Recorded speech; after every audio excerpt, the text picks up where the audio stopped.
PKM. Seperti itu. Nah, recordingnya mulai, jadi saya akan memulai. Bismillahirrahmanirrahim. Assalamualaikum warahmatullahi wabarakatuh. Bapak Ibu sekalian. Waalaikumsalam warahmatullahi wabarakatuh. Waalaikumsalam warahmatullahi wabarakatuh. Oke, Bapak Ibu senang rasanya pada malam ini bisa menyamai Bapak Ibu sekalian dalam forum berbagi budaya positif. Di sini yang ingin kita jadi sasarannya itu adalah PKS, guru BP serta wali kelas. Itu sebetulnya sasarannya untuk menyampaikan pemahaman mengenai budaya positif. Untuk mengambil hikmahnya pada malam ini, Bapak Ibu, sebelum kita mulai, saya mohon untuk Pak Ahmadi memimpin doa pada malam ini untuk kegiatan kita agar dapat berkah dan rahmat dalam pertemuan kita malam ini. Silakan Pak Ahmadi.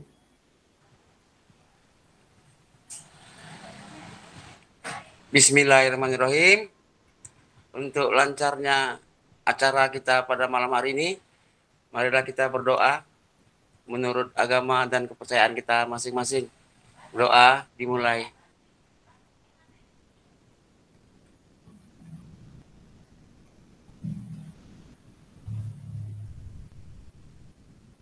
Doa selesai. Oke, terima kasih Pak. Terima kasih Pak Ahmadi. Bapak Ibu, sebelum kita mulai dengan kegelisahan tadi yang terjadi karena tidak dapat masuk, kita melakukan ice breaking dulu ya untuk menenangkan saya juga. Terima kasih atas kesabaran Bapak Ibu semuanya. Saya izin share screen ya Bapak Ibu.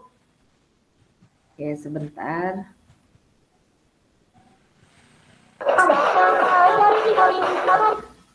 Jadi Bapak Ibu silakan duduknya agak mundur. Kita akan melakukan ice breaking malam ini. Nah, ice breakingnya itu Bapak Ibu cuman hanya tepuk-tepuk aja kok, tepuk-tepuk penguin istilahnya, tepuk-tepuk penguin. Jadinya hanya untuk meredakan ketegangan aja sih sebetulnya. Gitu ya Bapak Ibu, sebentar ada yang mau masuk dulu.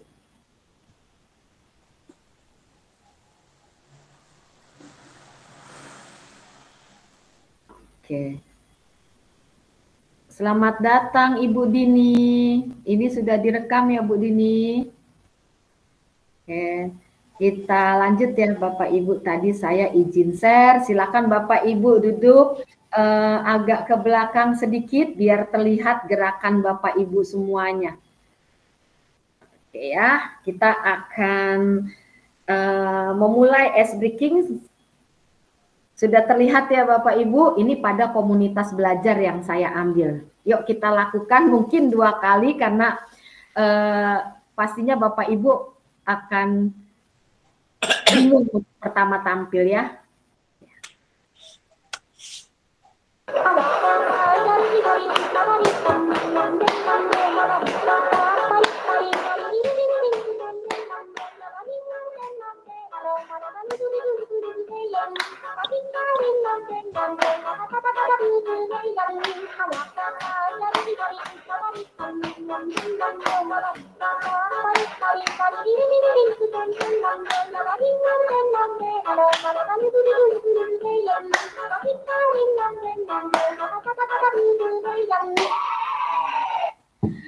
Oke, Bapak Ibu, kita ulang sekali lagi ya. Kita ulang sekali lagi. Tadi kan udah bisa orang cuma nepuk-nepuk sambil begini ya. Oke, siap ya Bapak Ibu ya. Kita ulang kembali ice breaking kita ya. Sekali lagi, tetapi kali ini agak kompak sedikit ya. Jadi di layarnya itu cantik. Saya ulang Bapak Ibu.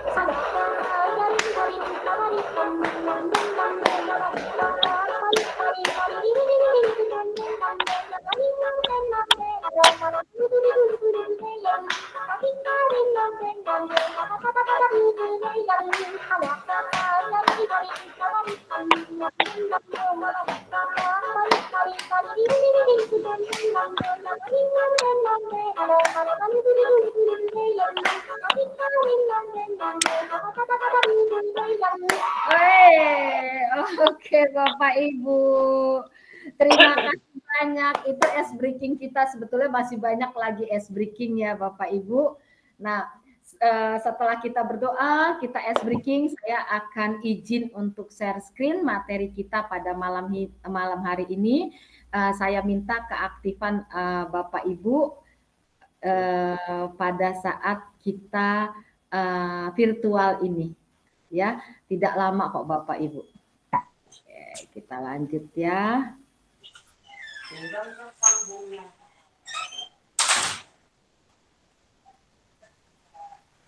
Nah, sudah terlihat Bapak Ibu?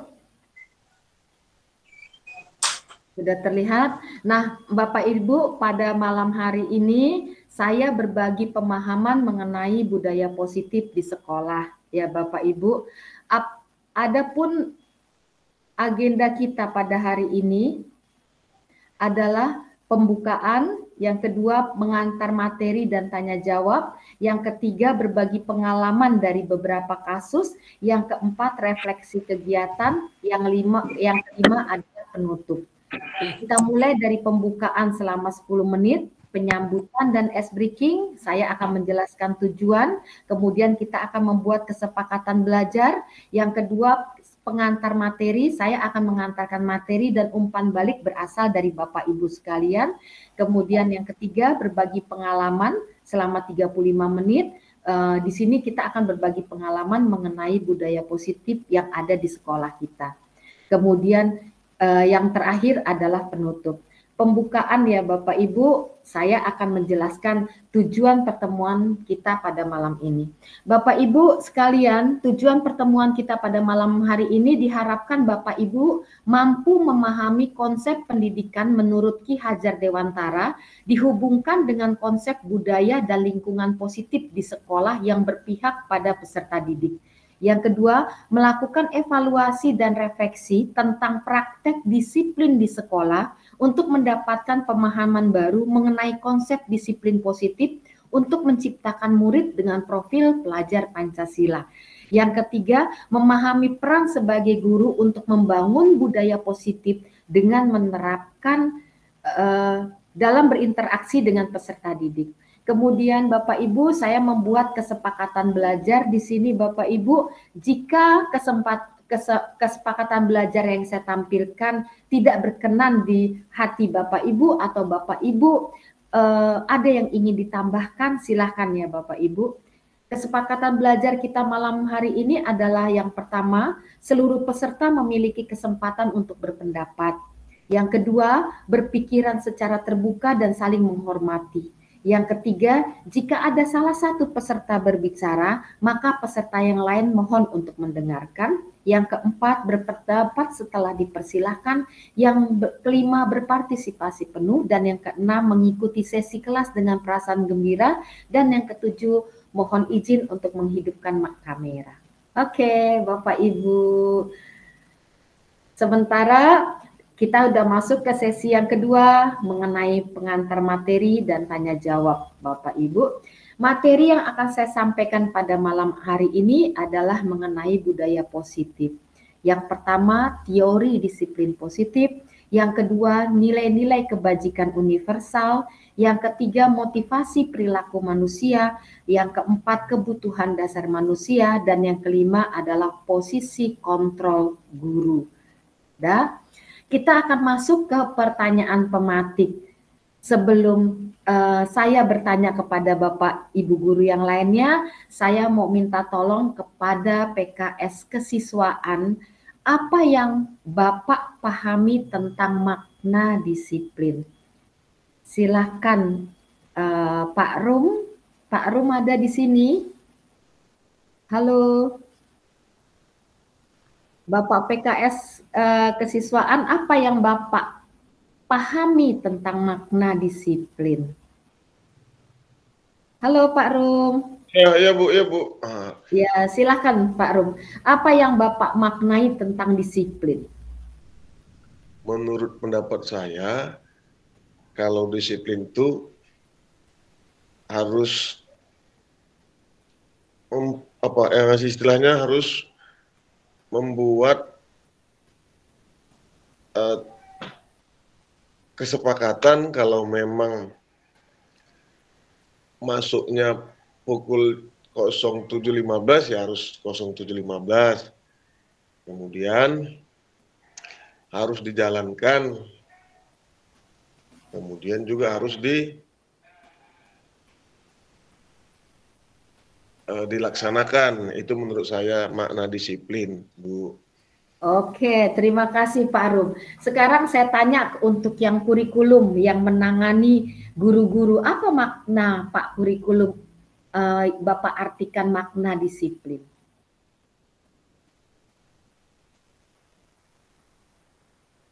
Tolong mic-nya dihidupkan dulu Pak Ahmadi. Oke. Terima kasih Bu Fasilitator, Ibu Dr. Randa Adriana. Menurut saya, disiplin itu adalah segala aturan, tata tertib yang harus dilakukan dalam ruang lingkup sesuatu, dalam hal ini di sekolah, sehingga apa yang diharapkan dari segala kegiatan itu menghasilkan hasil yang lebih baik. Karena dengan disiplin, maka semua harapan kerja akan dapat kita laksanakan dengan sebaik-baiknya. Itu aja. Terima kasih. Oke, terima kasih. Ini kayaknya ada PKS sarana prasarana ini. Bagaimana dengan penggunaan barang, arti penggunaan barang yang disiplin. Mana PKS ke sarana? Pak Damir ada, Pak Damir. Halo Pak Damir. Nanti yang terakhir kita tanya kepada guru BP ya, sebetulnya apa sih makna dari disiplin? Halo Pak Damir. Oke, Pak Damir mungkin tidak ini ya. Ya. Oke. Pak Damir, kalau menurut PKS Saranan, apa sih maksud kata disiplin? Dengan penggunaan barang, apa itu disiplin? Bapak memaknai disiplin bagaimana? Saya memaknai disiplin segala sesuatu atau yang kita perbuat itu sesuai dengan aturan. Waktu itu aja settingannya. Sesuai dengan aturan yang berlaku di satu tempat itu. Oke. Jadi kalau menurut Pak Damir, disiplin itu keteraturan ya Pak? Kepatuhan ya, kepatuhan, keteraturan menurut Pak Rum itu tata cara yang sudah ditetapkan. Kalau Pak Rum bilang kesepakatan, kalau Pak Ahmadi bilang tata cara. Sekarang itu sudah dipraktekkan oleh PKS. Sekarang saya mau ke wali kelas dulu. Wali kelas 10 dulu kita minta pendapatnya arti kata disiplin dulu ya. Oke. Saya mulai dari siapa ya di sini yang kelas 10? Ibu Romansi, wali kelas berapa Bu Romansi? Izin Bu, kelas 11. Oke, kalau gitu mulai dari Ibu Romansi dulu. Apa kalau menurut wali kelas apa makna dari disiplin? Kalau menurut saya sebagai wali kelas 11, disiplin itu adalah ketertiban, keteraturan siswa menaati kesepakatan kelas yang ada ataupun aturan sekolah yang telah ditetapkan. Begitu, Bu. Oke, terima kasih Ibu wali kelas. Terakhir penutup. Ibu dari Ibu ini Fani ada Ibu Fani? Bu Fani dari BP. Terakhir ini ya, BP apa makna dari disiplin Ibu BP?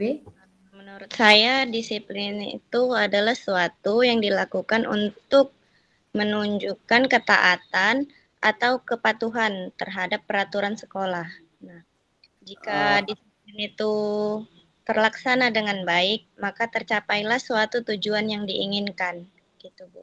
Berarti ada tujuan yang ingin dicapai ya, Ibu BP ya. Oke, terima kasih semuanya. Kata disiplin itu pastilah Bapak Ibu konotasinya itu adalah kita ingin mengontrol peserta didik sesuai dengan yang kita inginkan. Kan gitu ya.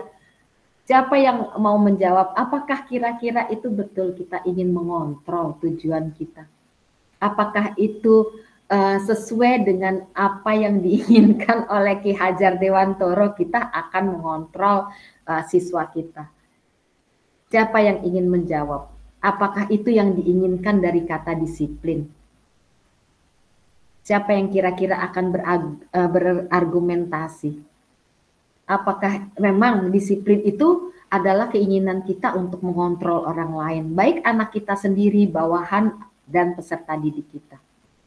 Siapa yang akan menjawab? Silakan raise hand. Izin, Bu.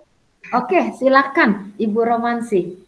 Kalau sebagai seorang guru, saya rasa disiplin itu bukan untuk mengontrol, Bu, tetapi kita sebagai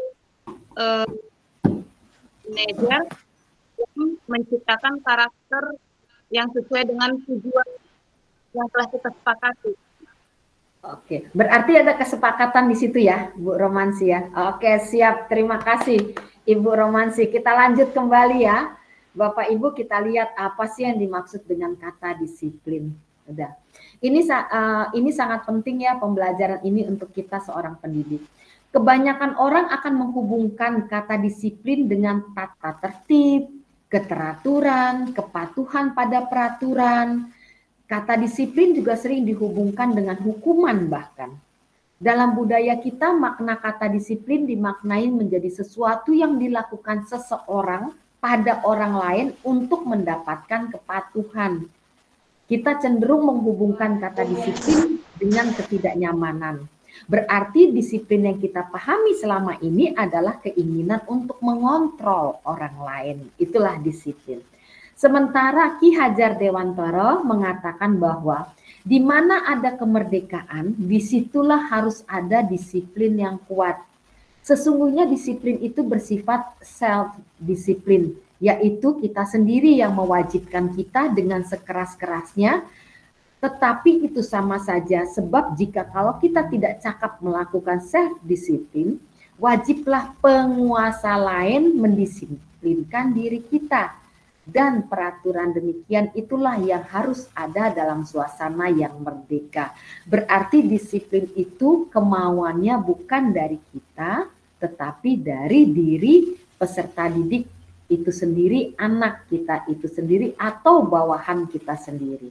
Jadi seperti Pak Ahmadi, Pak Rum mau mendisiplinkan kita, bukan dengan apa ya, kemauan untuk mengontrol kita, tetapi Bapak Ibu bisa mengajak kami bahwa disiplin itu memang harus berasal dari dalam diri kita masing-masing. Gitu. Saya lanjut ya Bapak Ibu. Dan Gusen dalam bukunya Restructuring School Discipline menyatakan ada 3 motivasi perilaku manusia. Yang pertama, untuk menghindari ketidaknyamanan atau hukuman. Yang kedua, untuk mendapatkan imbalan. Yang ketiga, untuk menjadi orang yang mereka inginkan dan menghargai diri sendiri dengan nilai yang mereka percayai. Sudah Bapak Ibu, tolong partisipasinya. Ada pertanyaan, silahkan raise hand atau langsung hidupkan mic. Dari ketiga motivasi manusia ini, manakah yang bersifat eksternal dan manakah yang bersifat internal atau ekstristik dan intristik? Yang mana? Silakan buka mic-nya, Bapak Ibu. Silakan. Oke, silakan. Riri. Silakan hidupkan mic-nya. Terima kasih atas waktunya, Bu. Menurut saya yang bersifat eksternal itu adalah untuk mendapatkan imbalan atau penghargaan dari orang lain. Sedangkan yang intrinsik itu terdapat pada poin pertama dan poin ketiga, Bu. Terima kasih, Bu. Oke, terima kasih Ibu Riri. Ada yang mau menambahkan atau bahkan ingin memberikan pendapat lain? Pak Damir kayaknya sudah menghidupkan mic, silakan Pak Damir.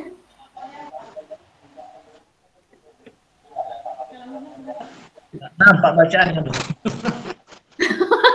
Rupanya enggak. Ya Pak Damir.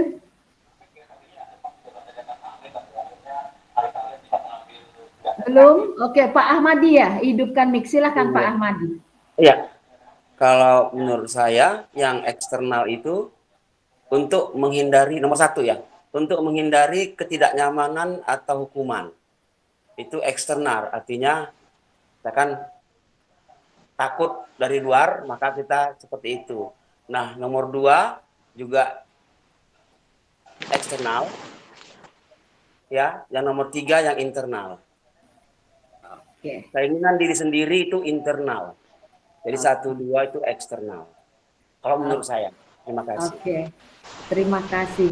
Ibu Riri boleh memberikan tanggapannya mengapa nomor satu Ibu anggap masih internal? Oke, baik Bu. Kenapa nomor satu menjadi internal? Karena itu untuk diri sendiri, untuk demi kenyamanan diri sendiri, agar terhindar dari hukuman. Seperti misalnya pada peraturan sekolah ketika datang terlambat terdapat hukuman. Jadi untuk menghindarinya untuk diri sendiri datang lebih cepat.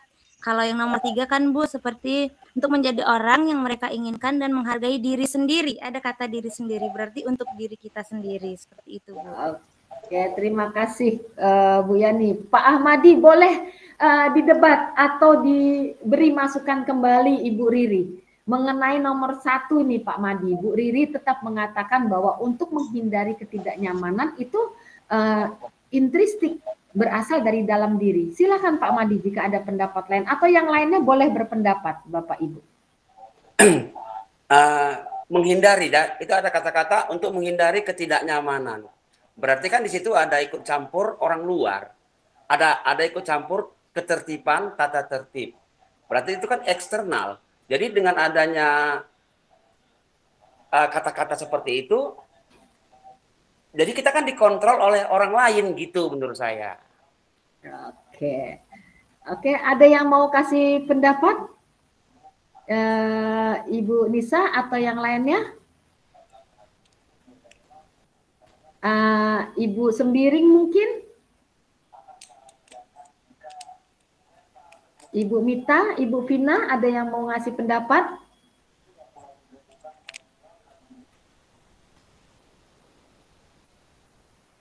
Oke, kalau tidak ada, Ibu Riri, apa yang dikatakan sama Pak Ahmadi itu benar. Karena untuk menghindari ketidaknyamanan berarti misalnya ini ada pulpen, ya Bu Riri. Kalau ini kita anggap ini hukuman. Kita melewati itu menghindari, berarti kan karena ada sesuatu dia menghindari. Tetapi kalau memang itu keinginan dia, apapun yang ada dia akan terobos. Kalau dari dalam diri sendiri. Oke? Bu Riri, paham? Ya baik Bu, paham. Oke, terima kasih Ibu Riri. Sudah, sekarang saya tanya ke Ibu Agama. Bu Agama, Ibu Mita, ada Bu Mita? Halo Bu Mita. Halo Bu Mita. Mic-nya tolong dinyalakan Bu Mita. Udah Bu. Sudah Bu Mita, pertanyaannya, manakah yang terbaik menurut Ibu dari ketiganya itu?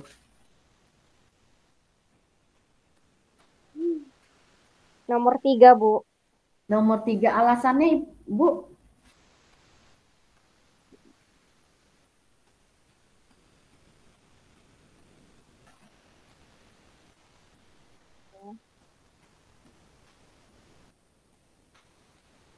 Ibu Mita? Ya. Alasannya kira-kira mengapa yang terbaik? Karena Nomor menurut saya nomor 3, ya kalau kita ingin menjadi orang baik, ya kita harus menghargai diri sendiri Bu. Dan itu harus menggunakan dengan nilai-nilai yang baik Bu. Dan yang menurut yang kita percaya pasti nilai-nilai yang baik Bu. Oke, terima kasih Ibu Mita. Jadi kayak anak kecil ya Bu Mita. izin sebentar. Halo, Dev. Malam, Mami mau ngajak nge-zoom, tapi udah nggak apa-apa. Ya, oke, makasih ya. Iya, yuk, dah. Nggak apa-apa. Yo, jadi saya lanjut kembali Bu Mita, kayak misalnya seorang anak kecil ya, waktu dulu kita kecil kan dipaksa untuk sholat ya, gitu orang tua kita nggak ada, kita nggak sholat. Kenapa? Karena kita takut hukuman atau kita diiming-imingin hadiah. Kita akan dihukum nih sama orang tua kalau nggak sholat. Pas orang tua kita ada, kita nggak sholat. Orang nggak ada kok yang menghukumkan gitu. Atau kata orang tua nanti kalau habis selesai sholat saya dibeliin ini. Rupanya orang tuanya nggak ada, berarti dia nggak sholat ya gitu ya, guru agama ya. Kita lanjut kembali, terima kasih Ibu. Kita lanjut kembali ya, Bapak Ibu. Ada 3 teori motivasi yang tadi saya sebutkan untuk menghindari ketidaknyamanan atau hukuman. Jadi peserta didik akan berpikir apa yang akan terjadi apabila saya tidak melakukannya. Berarti motivasinya eksternal. Atau 2, mendapatkan imbalan dari orang lain. Itu tetap eksternal. Sementara untuk menghargai diri sendiri itu adalah internal. Oke, saya ingin bertanya dulu kepada yang lainnya dulu ya, Bapak Ibu.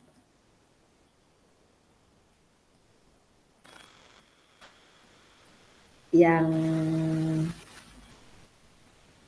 Ibu Riri sudah, Ibu Rizka, Ibu Vina, Bu Vina. Iya, Bu. Oke, Bu Vina, ada nih ada pernyataan bahwa untuk yang lainnya tolong perhatikannya, bahwa menghindari hukuman dengan penghargaan itu sebenarnya sama. Mengapa?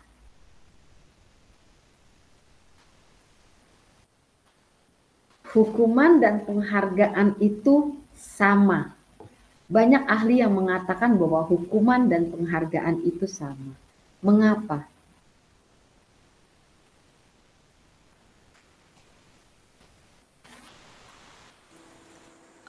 Karena menurut saya adanya motivasi, Bu. Adanya Sama-sama motivasi. bisa memotivasi. Mungkin kalau dia setelah mendapatkan hukuman bisa menjadi motivasi memperbaiki diri, dan kalau untuk penghargaan ya mengejar penghargaan itu, Bu, menurut saya. Jadi sama-sama motivasinya eksternal ya. Iya, Bu. Bu Vina ya. Oke. Iya. Ada Bapak Ibu yang akan menambahkan? Ada Bapak Ibu? Oke. Ibu Sembiring, silakan Ibu Sembiring. Ibu Sembiring, kenapa motif penghargaan sama hukuman itu sama? Ya baik Bu, menurut saya penghargaan dan hukuman adalah hal yang sama itu karena keduanya mencoba mengendalikan perilaku seseorang. Jadi penghargaan dan hukuman itu dapat mengendalikan perilaku seseorang. Fungsinya sama gitu Bu. Terima kasih. Oke, terima kasih Ibu Sembiring. Benar Ibu Vina dan Ibu Sembiring. Jadi kalau kita kasih penghargaan seseorang itu sama saja sebetulnya kita menghukum orang lain. Seperti itu. Ya, silakan Pak Rum angkat tangan, silakan Pak Rum. Kalau hukuman dan penghargaan yang melanggar. Kalau yang penghargaan untuk orang yang mempunyai apa istilahnya itu, mempunyai karakter yang bagus ataupun yang menghargai ataupun telah yang membuat disiplin itu lebih bagus. Itu menurut saya, Bu. Oke, jadi kalau Pak Rum masih berpendapat bahwa penghargaan itu tetap harus diberikan, Tetap Bu, tetap harus diberikan. Iya, alasannya untuk menjadi motivasi ya Pak Rum? Untuk menjadi motivasi supaya yang dihukum tadi menjadi penghargaan untuk dia. Oke, nanti kita tunda jawabannya ya. Ada di belakang nanti jawabannya. Dari Pak Rum itu dan dari Bu Apriani serta Bu Vina nanti ada jawabannya di belakang. Kita lanjutkan dulu. Menurut pemikiran Ki Hajar Dewantoro, sejalan dengan pandangan Dan Gusen dalam bukunya Restructuring School Discipline tahun 2001, Dan mengatakan arti kata disiplin berarti dari kata bahasa Latin disciplina yang artinya belajar. Kata disiplin juga berasal dari akar kata yang sama dengan disiplin atau murid atau pengikut. Jadi Bapak Ibu, seseorang kalau kita mau disiplinkan, maka mereka harus paham betul alasan mengapa mereka mengikuti suatu aliran atau ajaran tertentu. Sehingga motivasi yang terbangun adalah motivasi intristik, bukan ekstristik. Itu ya jawabannya Pak Rum, tolong digarisbawahi. Jadi tetap harus dari dalam dirinya sendiri. Kita lanjut ya. Makna disiplin yang positif yang dikemukakan oleh Ki Hajar Dewantoro maupun Dan Gusen, di mana kedua pakar pendidikan mengartikan disiplin sebagai bentuk kontrol diri, bukan dikontrol. Merupakan bentuk kontrol diri sehingga kata disiplin menjadi ada tambahannya positif. Jika kontrolnya dari diri sendiri, maka kita sebut dia disiplin positif. Tetapi jika kontrolnya berasal dari luar, baik itu hukuman maupun penghargaan, itu baru katanya disiplin, belum dalam bentuk disiplin positif.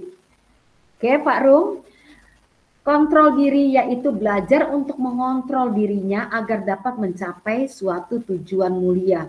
Tujuan mulia di sini mengacu pada nilai-nilai atau prinsip-prinsip mulia yang dianut oleh seseorang. Sudah, kita namakan nilai-nilai tersebut adalah nilai-nilai kebajikan atau virtues yang universal. Nilai-nilai kebajikan adalah sifat-sifat positif manusia yang merupakan tujuan mulia yang ingin dicapai setiap individu. Dr. William Glasser pada teori kontrol mengatakan bahwa setiap perbuatan memiliki suatu tujuan. Itu dulu kita garis bawahi. Ini Bapak Ibu saya memberikan contoh sebelum membuat keyakinan kelas saya di kelas IPS 1, saya sebagai wali kelas, setiap siswa saya minta untuk menuliskan nilai-nilai kebajikan yang mereka punyai atau yang harus mereka miliki. Jadi ditempel di sisi papan tulis Bapak Ibu di sini anak-anak ada yang membuat tanggung jawab, mandiri, harus kuat, entah harus kuat apanya nggak tahu saya, dan seterusnya. Jadi mereka tempelkan di sisi sini dan saya mungkin Bapak Ibu nanti masuk IPS itu ada nilai-nilai kebajikan dari masing-masing murid yang saya katakan biarkan di situ dulu agar menjadi motivasi bagi diri kalian. Ini dia. Dilakukan. Oke, Bapak Ibu kita lanjut ya, Bapak Ibu. Nah, saya minta tolong untuk Bapak Ibu menjawab pertanyaan ini. Yang sudah dapat silahkan untuk raise hand atau langsung dibuka mic-nya.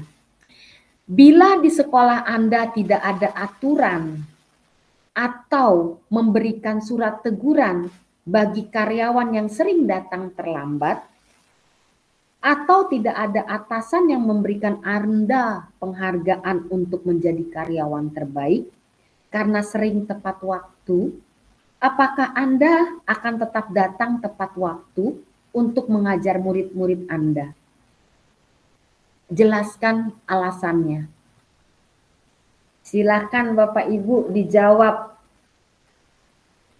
Jika Bapak Ibu adalah seorang guru yang selalu tepat waktu, mau dikasih surat teguran atau mau dikasih iming-iming, Bapak Ibu tidak peduli, akan tetap datang tepat waktu.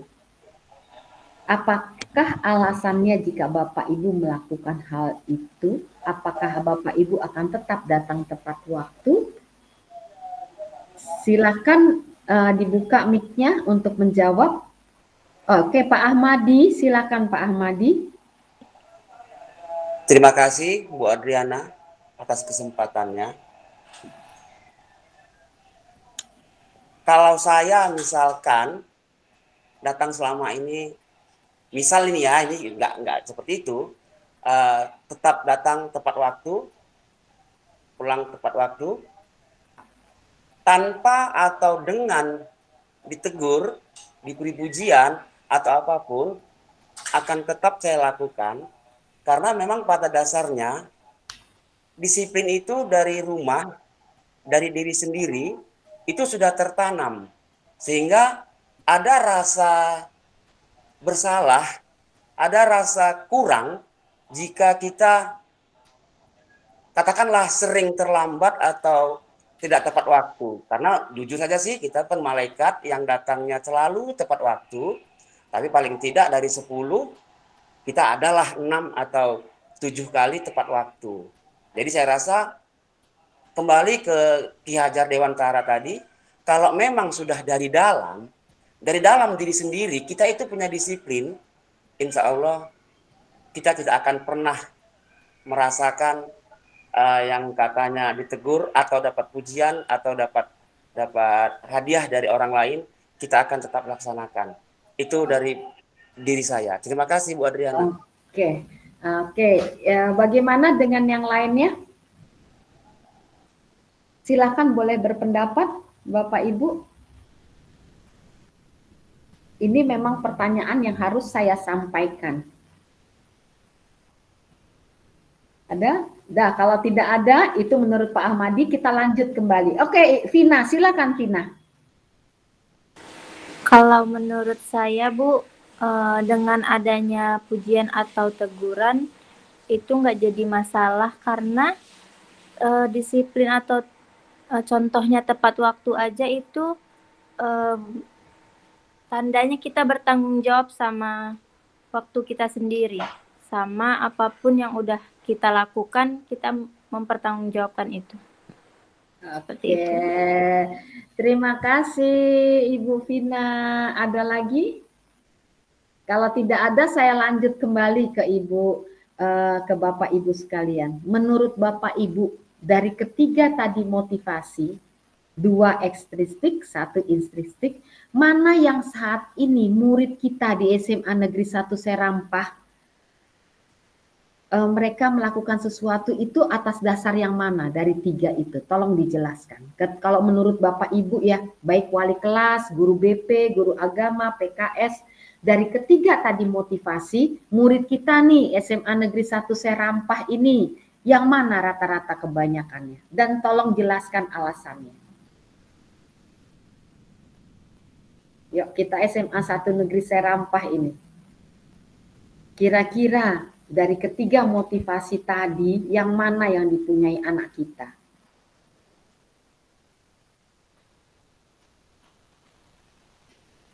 Boleh silahkan menjawab.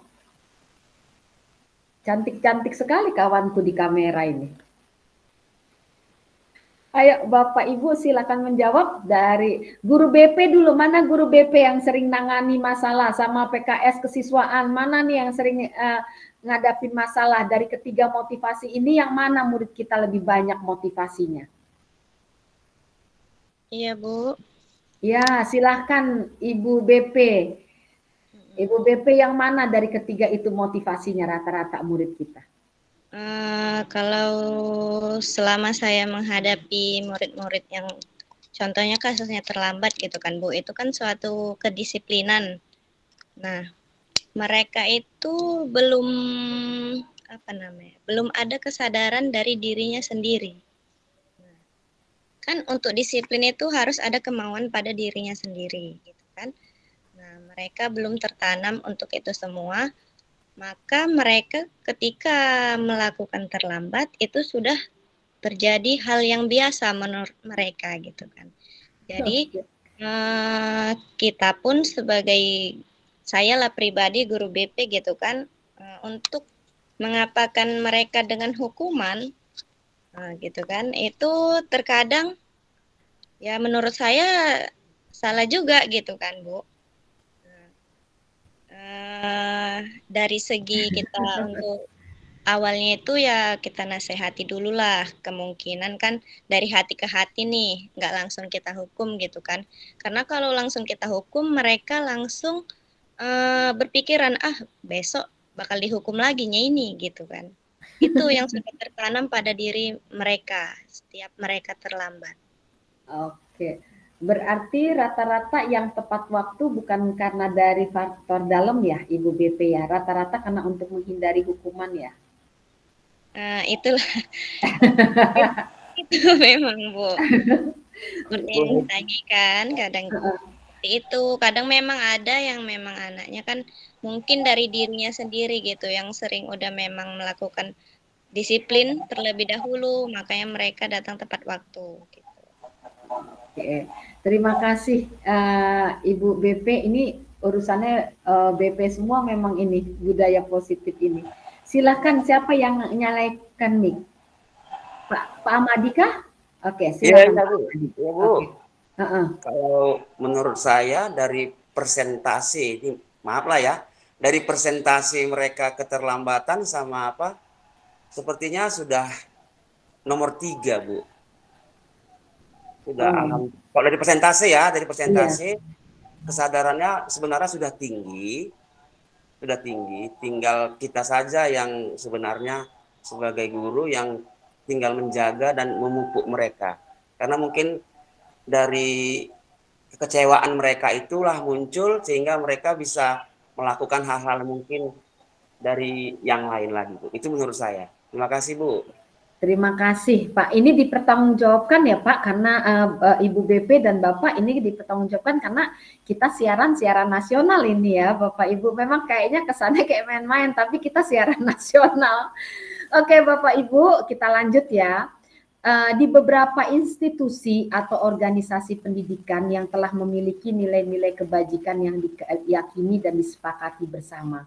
Salah satu nilai-nilai kebajikan yang ingin dicapai setiap anak Indonesia itu yang kita kenal sekarang adalah profil pelajar Pancasila.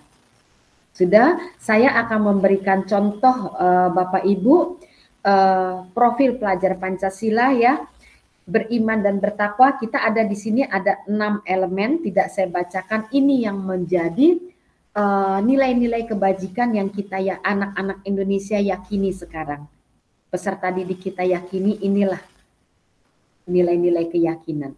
Nah, saya memberikan contoh, ada sekolah yang internasional, IBO Premier Year di Jakarta ada, Jogja ada, itu sifat murid, toleransi, rasa hormat, integritas, mandiri, menghargai. Jadi sekolah ini sudah mempunyai nilai-nilai kebajikan sendiri, walaupun pada dasarnya ini. Apakah sekolah kita bisa membuat nilai-nilai kebajikan sendiri? Bisa, Bapak Ibu, dengan mengumpulkan nilai-nilai kebajikan yang mereka percayai. Ya. Mungkin tugas wali kelas, PKS, dan guru BP serta guru agama ini nilai-nilai kebajikan ini harus lebih dikembangkan. Okay. Tadi kita percayai bahwa seluruh tindakan manusia memiliki tujuan tertentu. Semua yang kita lakukan adalah usaha terbaik kita untuk mendapatkan apa yang kita inginkan. Ketika kita mendapatkan apa yang kita inginkan, sebetulnya saat itu kita sedang memenuhi salah satu dari kebutuhan dasar kita manusia. Oke Bapak Ibu, saya masuk ke kebutuhan dasar manusia. Kebutuhan dasar manusia itu ada 5. Yang pertama adalah survival, kebutuhan bertahan hidup. Yang kedua, kebutuhan belonging, kasih sayang dan rasa diterima. Kemudian yang ketiga, kebutuhan akan power atau kekuasaan. Yang keempat, kita semua, kebebasan, freedom. Dan yang kelima adalah untuk kesenangan, Bapak Ibu. Saya akan memberikan satu kasus. Mohon Bapak Ibu cermati, kemudian mohon Bapak Ibu respon dari kasus tersebut dan Bapak Ibu kasih pendapat. Saya mulai dari permasalahan yang sangat kecil. Ya, Dinda adalah seorang anak kelas 3 SD. Begitu tiba di rumah, sepulang sekolah, dia menangis dan mengadu pada ibunya bahwa dia benci kepada Ibu Rani, gurunya. Menurut Bapak Ibu sekalian, kebutuhan apa yang berusaha dipenuhi oleh Dinda jika jawabannya seperti ini, Bapak Ibu? Kenapa kamu menangis, kata mamanya. Jawabannya, ibu guru bilang aku tidak boleh bersenandung sewaktu mengerjakan tugas. Kelas harus tenang, tidak boleh ada suara. Kan nggak seru jadinya, mah. Nah, kira-kira kebutuhan apa yang coba dia penuhi? Dari kelima kebutuhan ini, Bapak Ibu, kebutuhan apa yang coba dia penuhi? Jika jawabannya seperti tadi. Jika jawabannya, ibu guru bilang aku tidak boleh bersenandung sewaktu mengerjakan tugas. Katanya keras, harus tenang, tidak boleh ada suara. Kan nggak seru jadinya. Udah, kebutuhan apa kira-kira yang dicoba dipenuhi sama Dina? Silakan Bapak Ibu, silakan memberikan pendapat. Silakan raise hand, kira-kira apa? Ya, izin Bu, saya menjawab. Oke, silakan sebentar Ibu Romansi. Oke, silakan Pak Damir. Kayaknya itu kebutuhan akan kesenangan, karena dia tersita, dia dibatasi pada saat dia mengerjakan tugas, tidak boleh nyanyi. Rasa kesenangan dia, rasa bahagia dibatasi. Oke, terima kasih Pak Damir. Oke, Ibu Romansi tunggu giliran pertanyaan kedua ya Ibu Romansi. Bu Romansi. Ya Bu, ya. Oke, siap. Itu tadi udah dijawab benar oleh Pak Damir. Bu Romansi, jika jawabannya si Dina itu, aku bosen, masa belajarnya cuma gitu-gitu aja, dengerin ibu guru aja. Kira-kira kebutuhan apa yang ingin dia penuhi?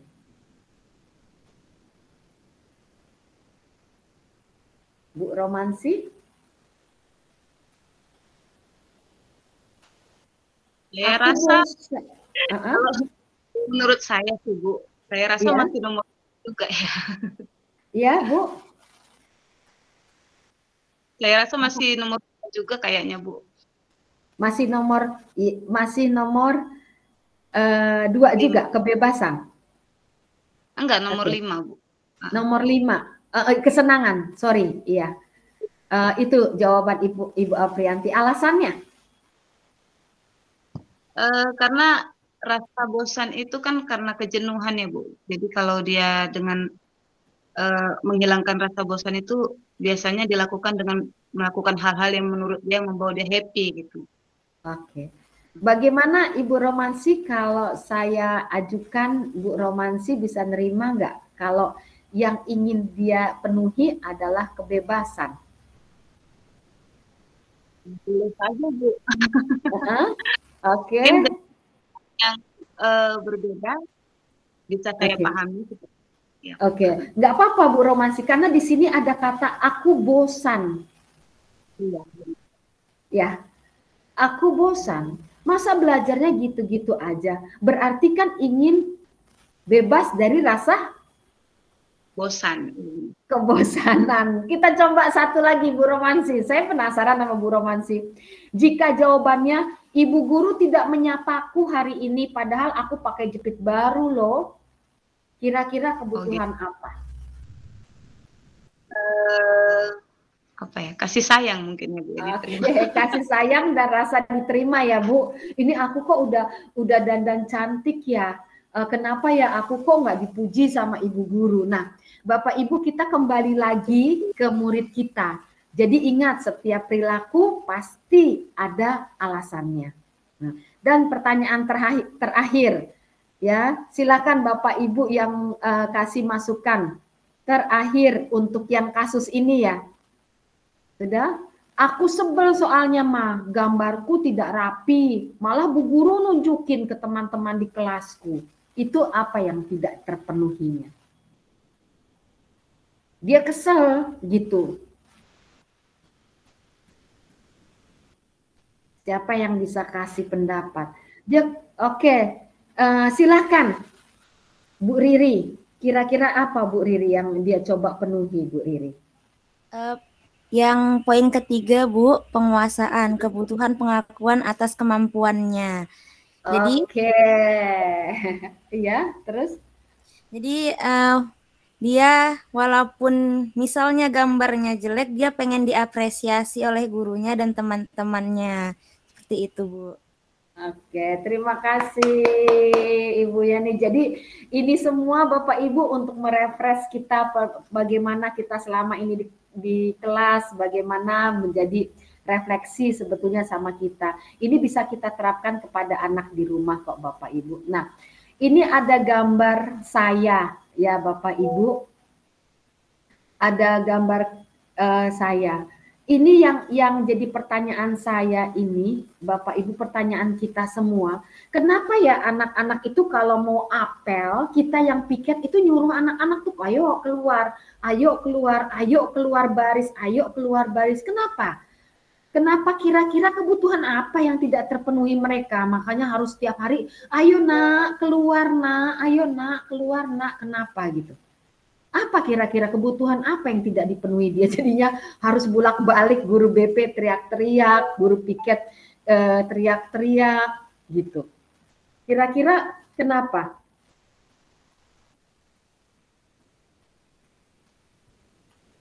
Kenapa kita harus, saya balikkan dulu ya slide-nya. Kira-kira kenapa ya murid kita tuh kalau disuruh apel gitu, aduh harus bolak-balik diingatkan, Apa sih kira-kira kebutuhan apa yang coba mereka penuhi agar kita mampu memaklumi mereka?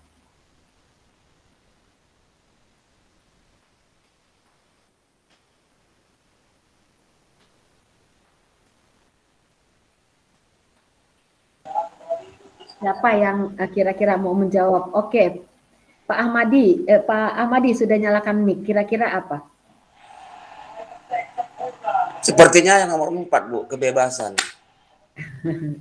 Ya, kebutuhan mereka akan pilihan. Iya, mereka mungkin inginnya bukan itu sebetulnya. Kayaknya mereka ingin bebas. Sementara kita kan tujuan kita kan ingin mendisiplinkan mereka. Tapi apa boleh buat, harus disiplin. Sementara mereka mau bebas, itu Bu. Terima kasih. Oke, terima kasih Pak Madi. Benar Pak Madi. Mereka itu kalau bisa aku memilih, nggak usah ikut apel aja, kenapa? Kan gitu sebetulnya kan. Dan ada Bapak Ibu yang menarik waktu saya menyamai guru-guru dari Indonesia Timur, Bapak Ibu, mereka ada pertanyaan, Bu, kenapa sih sekolah itu harus sepatu hitam? Saya aja guru bingung, Bu, kenapa harus sepatu hitam? Tapi itu nanti PR untuk Bapak Ibu. Kita lanjut, kenapa harus pakai sepatu hitam? Jawabannya ada yang bilang supaya seragam, supaya cantik seragam. Kalau misalnya seragam maunya kalau anak SD putih merah, sepatunya merah. Putih biru, sepatunya biru, atau sepatunya putih. Kenapa harus hitam? Nah itu PR untuk Bapak Ibu. Oke, kita lanjutkan kembali ya Bapak Ibu ya. Sepertinya semakin menarik ya. Sudah, kita lanjut ya. Melalui serangkaian riset berdasarkan pada teori kontrol Dr. William Gesser, Gosen berkesimpulan ada 5 posisi kontrol yang diterapkan oleh seorang guru atau orang tua atau atasan kita pada saat ingin mengontrol kita. Yang pertama sebagai penghukum, yang kedua pembuat rasa bersalah, yang ketiga bahkan sebagai teman, yang keempat adalah sebagai pemantau, dan yang kelima adalah sebagai manajer.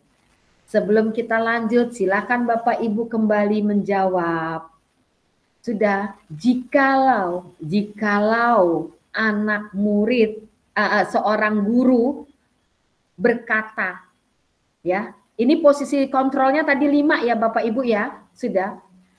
Saya kecewa sekali sama kamu. Kira-kira posisi kontrol dia sebagai apa di situ? Silakan buka mic-nya atau raise hand. Ada kata-kata, saya kecewa sekali sama kamu. Kan kita sering ya ngomong gitu sama murid. Kira-kira kita itu sebagai apa sih? Oke, silakan Dini. Aduh, silakan Dini. Iya Bu, terima kasih atas kesempatannya. Kalau menurut saya Bu, jika ada kata-kata seperti itu kita berperan sebagai pembuat rasa bersalah Bu. Karena memiliki rasa bersalah pada diri murid itu berarti ada yang tidak benar dari tindakannya. Terima kasih. Oke, Bu Dini, kita lanjut kembali. Apakah menurut Bu Dini setelah melihat sudah mengetahui materi kita hari ini, apakah kata-kata itu bisa kita lakukan?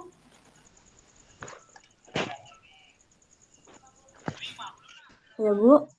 Menurut Bu Dini, apakah boleh kita mengeluarkan kata-kata itu?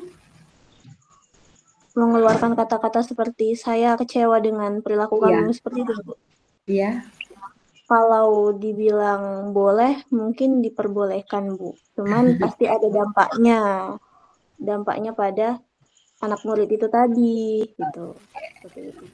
Siap Bu Dini, terima kasih.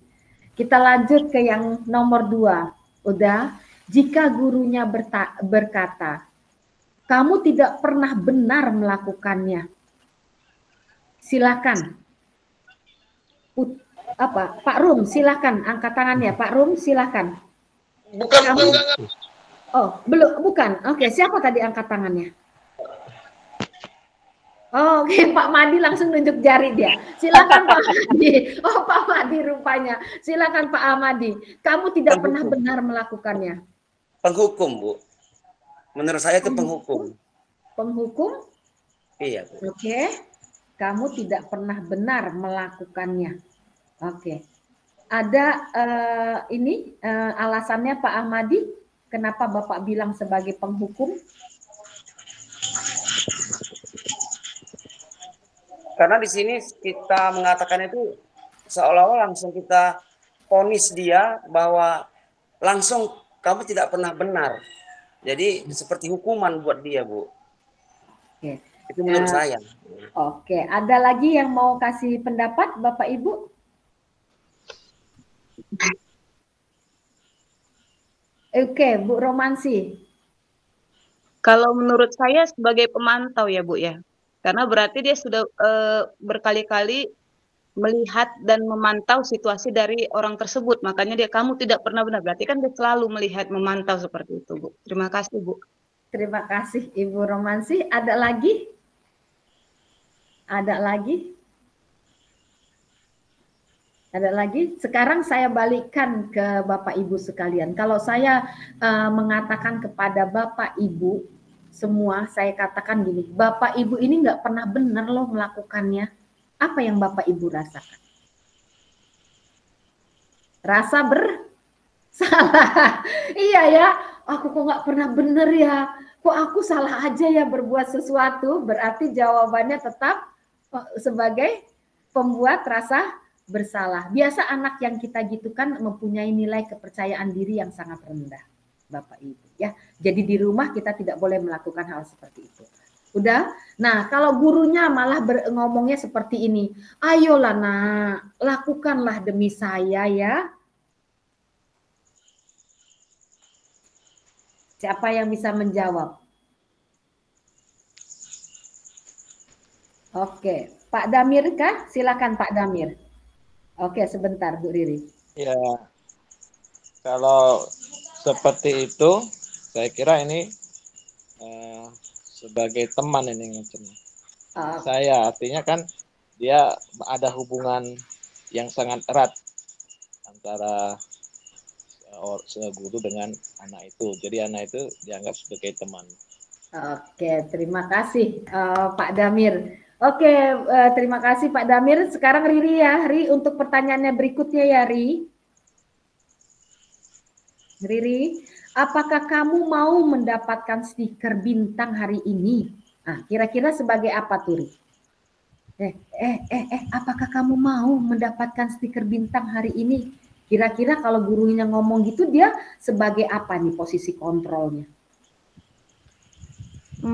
Boleh Riri lihat slide atasnya dulu, Bu.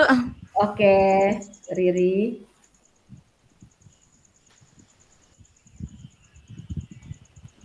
Mungkin sebagai manajer ya, Bu. Sebagai manajer? Karena dia mengapresiasi apa yang dikerjakan oleh siswanya. Itu, Bu. Oke. Terima kasih Bu Riri. Ada yang mau memberikan pendapat selain Bu Riri?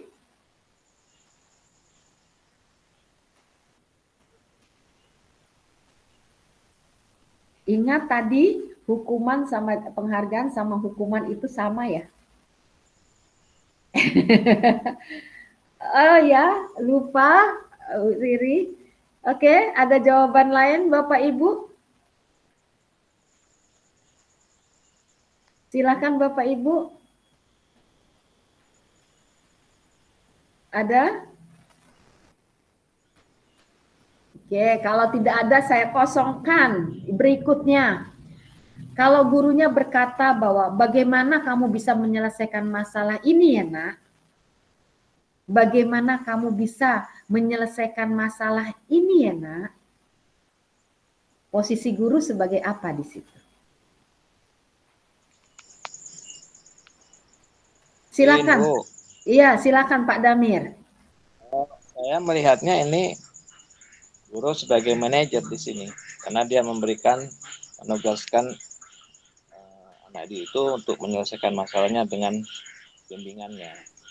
Oke, terima kasih Pak Damir. Ya, terima kasih. Benar, jawabannya sebagai manajer. Jadi memberikan kesempatan murid itu untuk menyelesaikan masalah dia sendiri. Sip.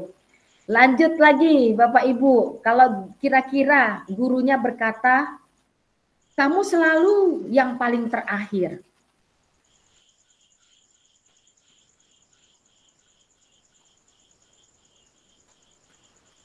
Siapa? Kamu selalu menjadi yang terakhir.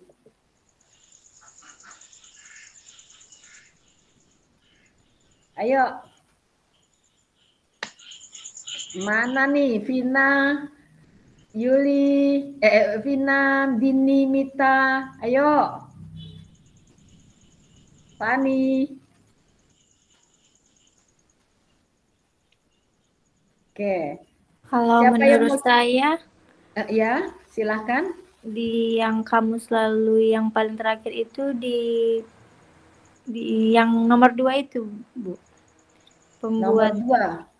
Berarti pembuat rasa bersalah ya? Iya, pembuat Oke, rasa bersalah. terima kasih Ibu Vina. Kita lanjut kembali ya Bapak Ibu. Masih banyak sekali pertanyaan-pertanyaan refleksi yang Bapak Ibu akan lakukan nanti. Sebagai pendidik, tujuan kita adalah menciptakan anak-anak yang memiliki disiplin diri, sehingga mereka bisa berperilaku dengan mengacu pada nilai-nilai kebajikan universal dan memiliki motivasi intristik, bukan ekstristik. Yuk Bapak Ibu kita masuk ke keyakinan kelas.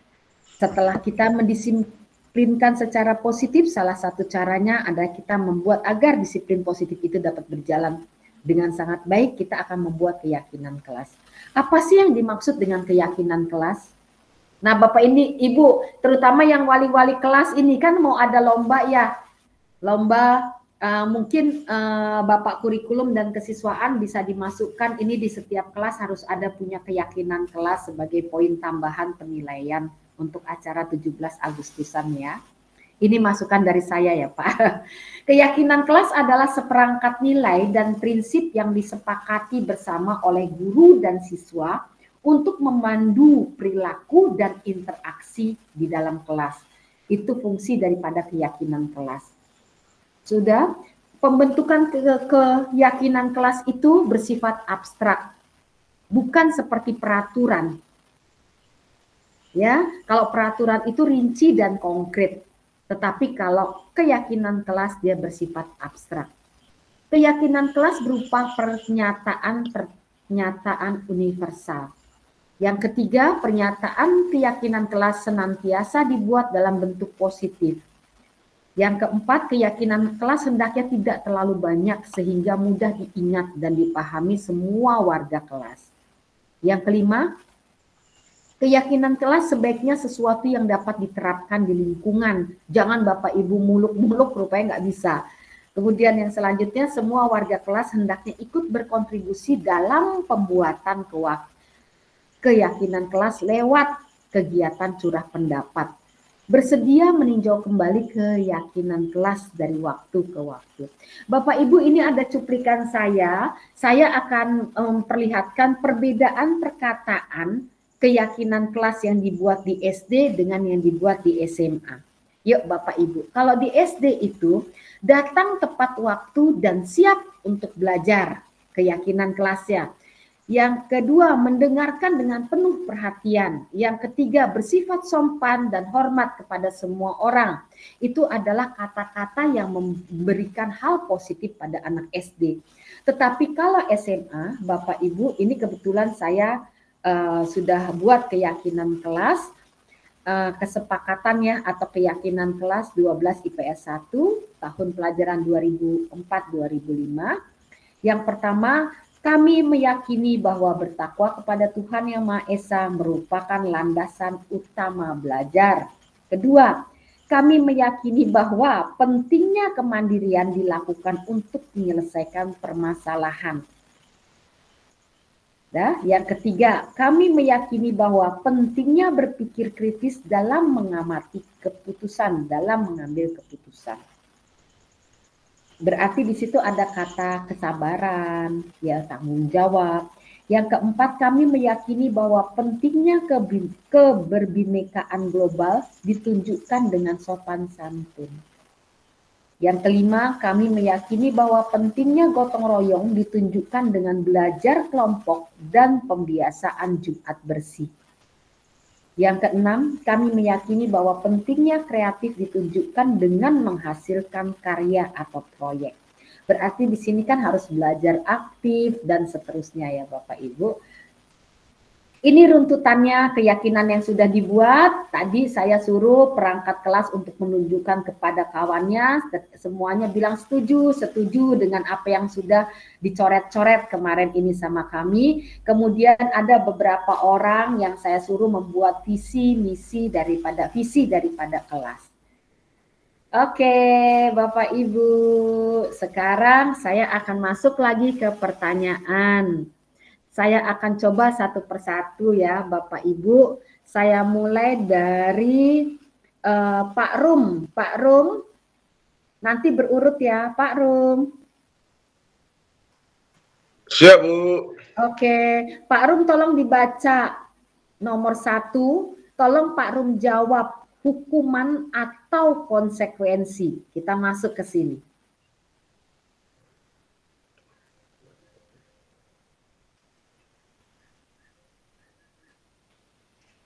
Mencatat 100 kali di dalam buku dengan kalimat saya tidak akan terlambat lagi karena anak tersebut terlambat datang ke sekolah.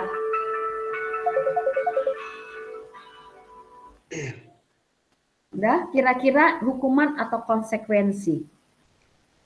Ini kalau menurut saya Bu, itu adalah konsekuensi. Itu adalah konsekuensi. Oke, Pak Rum, kita lihat nanti jawabannya, simpan. Iya. Guru BP, mana guru BP? Iya, Bu. Silakan guru BP, soal nomor 2. Lari mengelilingi lapangan basket 2 kali karena terlambat hadir di sekolah, hukuman atau konsekuensi?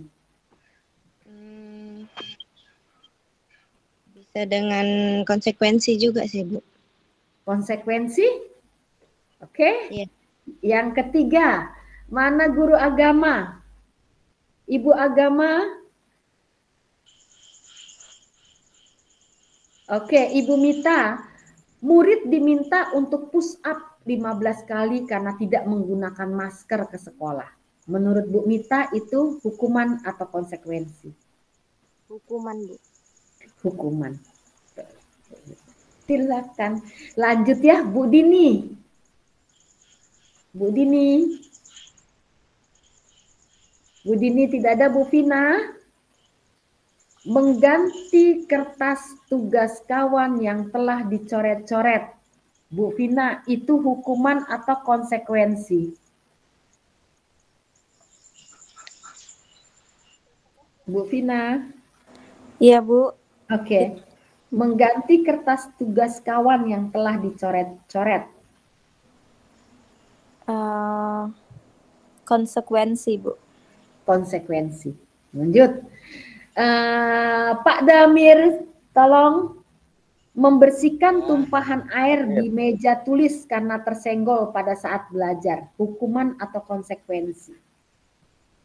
Konsekuensi, Bu. Konsekuensi. Lanjut kembali, Pak Ahmadi. Pak Madi. Iya, Bu. Oke, Pak Madi. Jika murid disuruh untuk tidak menggunakan sepatu seharian di sekolah karena tidak mengenakan sepatu hitam, itu hukuman atau konsekuensi? Konsekuensi, Bu. Konsekuensi. Kita nanti ya, kita tunda dulu ya. Dah, lanjut kembali Ibu Romansi. Bu Romansi. Oke. Lari mengelilingi lapangan basket 2 kali karena terlambat 10 menit untuk pelajaran PJOK. Hukuman atau konsekuensi? Sepertinya hukuman, Bu. Sepertinya hukuman. Yuk kita lihat ya Bapak Ibu, jawaban Bapak Ibu semua. Ini di sini kita sama-sama belajar antara konsekuensi dengan hukuman. Oke Bapak Ibu. Mencatat 100 kali di dalam buku dengan kalimat saya tidak akan terlambat lagi, itu merupakan hukuman. Mengapa Bapak Ibu merupakan hukuman? Karena hukuman biasanya sepihak. Oke, sementara konsekuensi ada kesepakatan di dalamnya. Siap ya? Lari mengelilingi lapangan basket 2 kali karena terlambat hadir di sekolah merupakan hukuman. Murid diminta push up, hukuman. Mengganti kertas yang dicoret-coret, konsekuensi. Membersihkan tumpahan air, konsekuensi. Nyuruh murid tidak mengenakan sepatu seharian di sekolah karena tidak memakai sepatu hitam, itu adalah hukuman Bapak Ibu, bukan konsekuensi. Kalau anak ditanya, dia tidak akan mau. Tetapi apa Bu konsekuensi kalau anak nggak mau ganti kertas yang dicoret-coret? Tidak bisa dong. Kan kita akan tanya, jika kertasmu dicoret-coret, apa yang akan kamu rasakan? Kan misalnya seperti itu. Saya marah lah Bu. Jadi kalau sekarang kawanmu marah, bagaimana? Itu adalah konsekuensi. Jadi dapat kesepakatan di antara keduanya. Lari mengelilingi lapangan basket, itu adalah konsekuensi. Ya, karena dia hanya satu pelajaran. Paham ya Bapak Ibu ya? Kita lanjut kembali ya Bapak Ibu. Kita lanjut kembali. Udah? Ini beda hukuman daripada konsekuensi. Ini penting sekali nih bagi kita. Kalau hukuman sesuatu yang menyakitkan harus terjadi. Sementara konsekuensi sesuatu harus terjadi. Bisa menyakitkan, bisa tidak menyakitkan. Yang kedua, membuat anak sakit fisik ataupun hati dalam jangka waktu yang lama. Kalau konsekuensi, merasa anak tidak nyaman dalam jangka waktu pendek. Sudah, kalau hukuman akan membuat anak membenci kedisiplinan. Konsekuensi, anak malah menghargai disiplin. Kalau hukuman paksaan, kalau konsekuensi kesepakatan, stimulus dan tanggapan. Hukuman mendorong anak menyakiti diri dia sendiri. Sementara konsekuensi mendorong anak agar mudah menyesuaikan diri. Hukuman membuat anak merasa dirinya buruk. Tetapi konsekuensi karena dia merasa sudah bertanggung jawab membuat diri anak itu menjadi baik. Hukuman anak belajar untuk menyembunyikan kesalahan. Karena dia takut dihukum, dia akan menyembunyikan kesalahan. Tetapi kalau konsekuensi, anak belajar untuk mematuhi peraturan. Kalau hukuman akan membuat anak menjadi marah, rasa bersalah, merasa dipermalukan, merasa tidak dihargai. Tetapi kalau konsekuensi, anak merasa kehilangan hak, mungkin merasa tidak nyaman, atau bahkan dia merasa diasingkan untuk sementara. Time out. Nah, oke, Bapak Ibu, kita lanjut. Selain yang kedua ini, Bapak Ibu pasti menganggap, Bu, berarti lebih bagus konsekuensi ya? Iya, tetapi ada lagi sekarang Bapak Ibu yang lebih baik daripada konsekuensi. Itulah yang kita sebut dengan restitusi.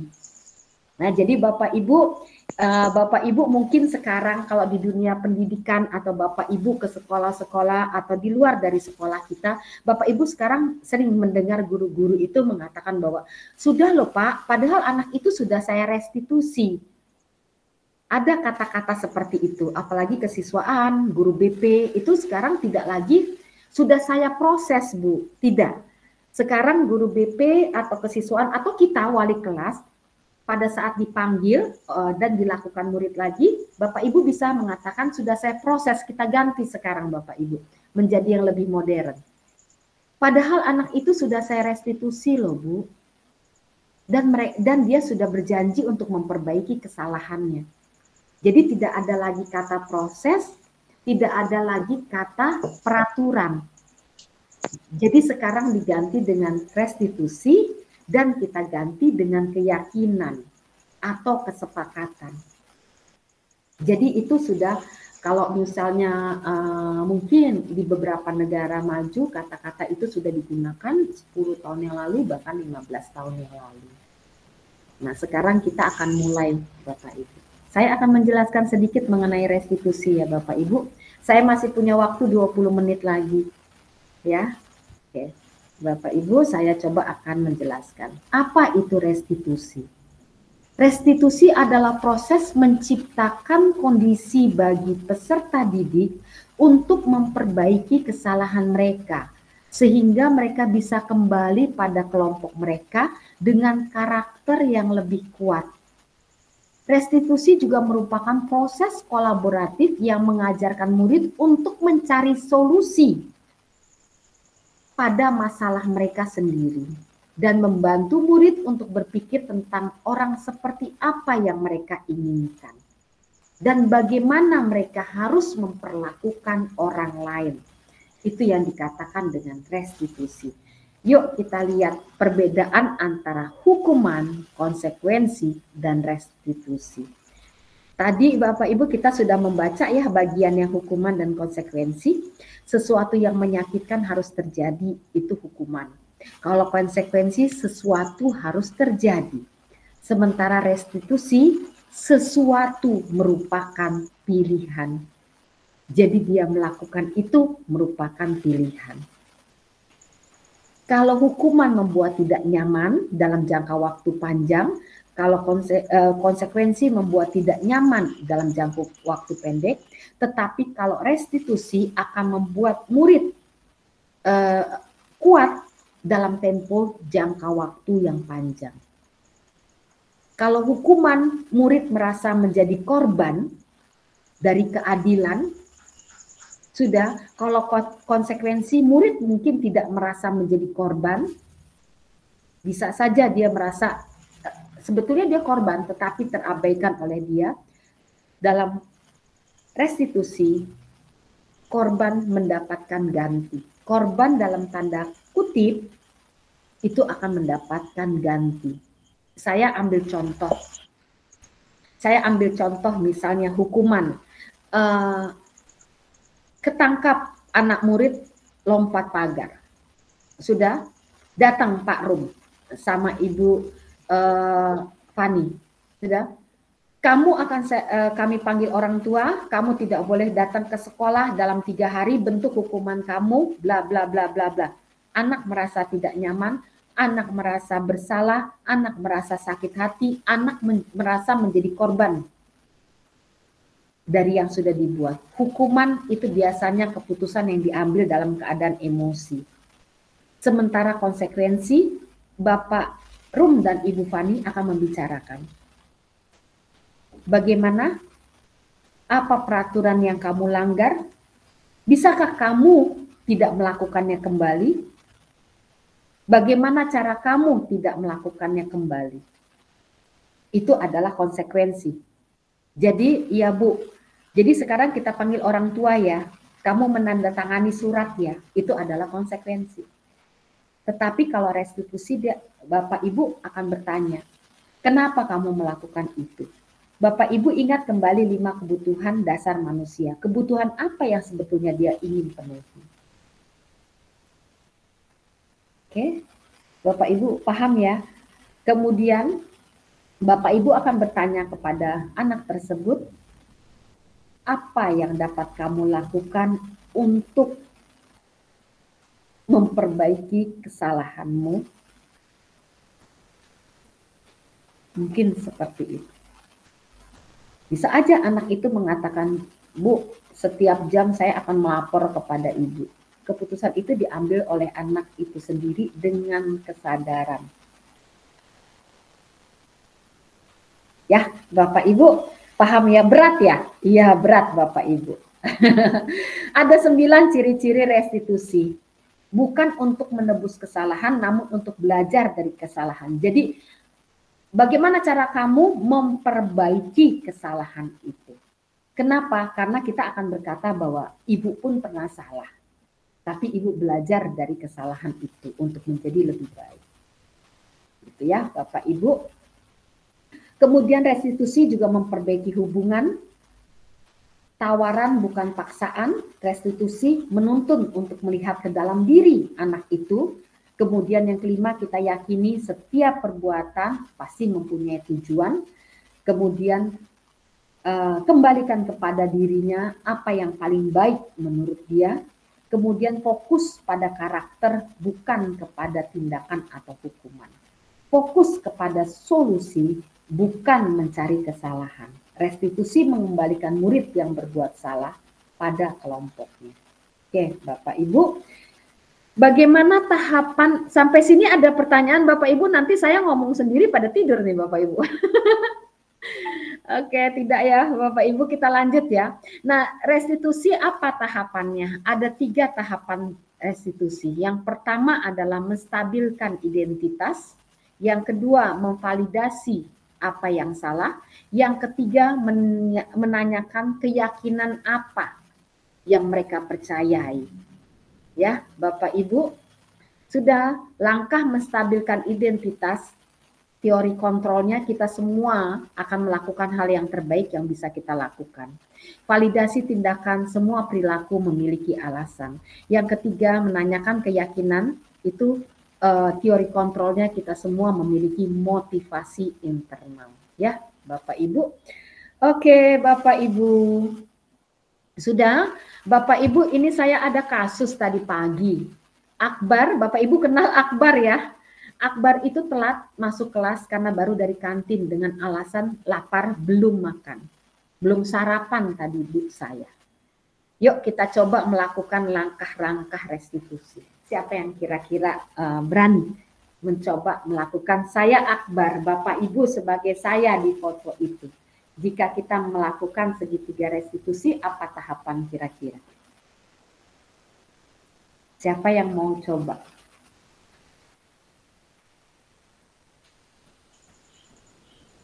Siapa kira-kira yang mau mencoba? Ini kayaknya ada Ibu Sembiring. Ibu Sembiring di mana ya? Ibu Sembiring udah keluar ya rupanya. Ibu Sembiring kemana ini? Oke.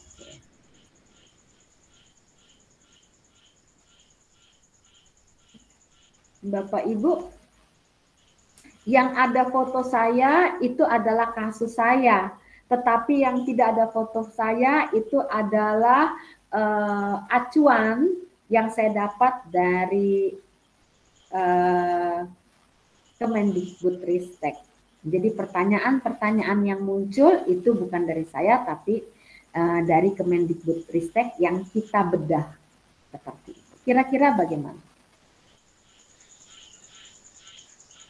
Oke, kalau belum ada jawabannya, kita akan melihat satu buah kasus. Bapak Ibu tolong perhatikan. Ya, ini dia. Udah, yuk sama-sama kita bedah ya kasus ini ya Bapak Ibu dari pertemuan kita hari ini. Guru matematika dan wali kelas 8, Ibu Santi sakit, sehingga tidak dapat masuk dan mengajar. Akhirnya dicarikan guru pengganti yaitu Ibu Eni. Ibu Eni baru 2 tahun menjadi guru SMP.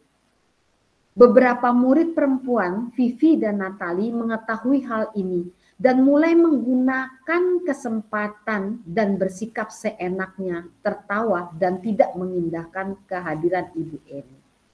Kalau kita bedah kasus ini, kira-kira kebutuhan apa yang coba dipenuhi oleh Vivi dan Natali? Kita kembali lagi tadi. Kira-kira kebutuhan apa yang ingin dipenuhi oleh Vivi dan Natali?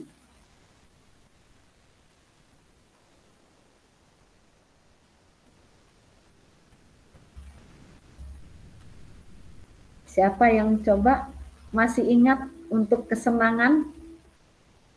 Untuk memenuhi kebutuhan kesenangannya. Betul Bapak Ibu? Wah kayaknya sudah ngantuk semuanya nih Bapak Ibu. Udah deh, saya akhiri sebentar ya. Saya minta refleksi dari Bapak Ibu ya. Saya coba satu lagi. Ibu Eni mencoba menyapa Vivi dan Natali dengan ramah sambil mengingatkan mereka untuk tetap fokus pada pekerjaan tugas. Ayolah, tugasnya dikerjakan, nanti Ibu ditegur Bapak Kepala Sekolah loh kalau kalian tidak ngerjakan. Tolong ya dikerjakan ya. Posisi Bu Eni saat ini dia memposisikan kontrol sebagai teman. Sudah, maka Natali akan tertawa dan dengan santai mengatakan bahwa santai aja Bu, katanya. Dan mereka tidak mengerjakan tugas. Tetap tidak mengerjakan tugas ya. Di sini ada posisi kontrol dan restitusi yang dikerjakan juga sebetulnya pertanyaan yang Bapak Ibu harus jawab. Karena sudah terlalu malam Bapak Ibu, ini ada 2 kasus yang akan saya berikan dan Bapak Ibu bedah. Oke. Sebagai PR aja ya, kita merefleksikan kegiatan kita ya Bapak Ibu. Yuk, refleksi itu adalah cerminan diri. Sudah Bapak Ibu, saya akan satu-satu Bapak Ibu sebelum penutup, satu-satu Bapak Ibu saya minta menjawab. Semua yang hadir di ruangan ini saya mohon untuk bisa menjawab. Saya mulai dari Ibu Riri. Ibu Riri. Ibu Riri. Iya, Bu.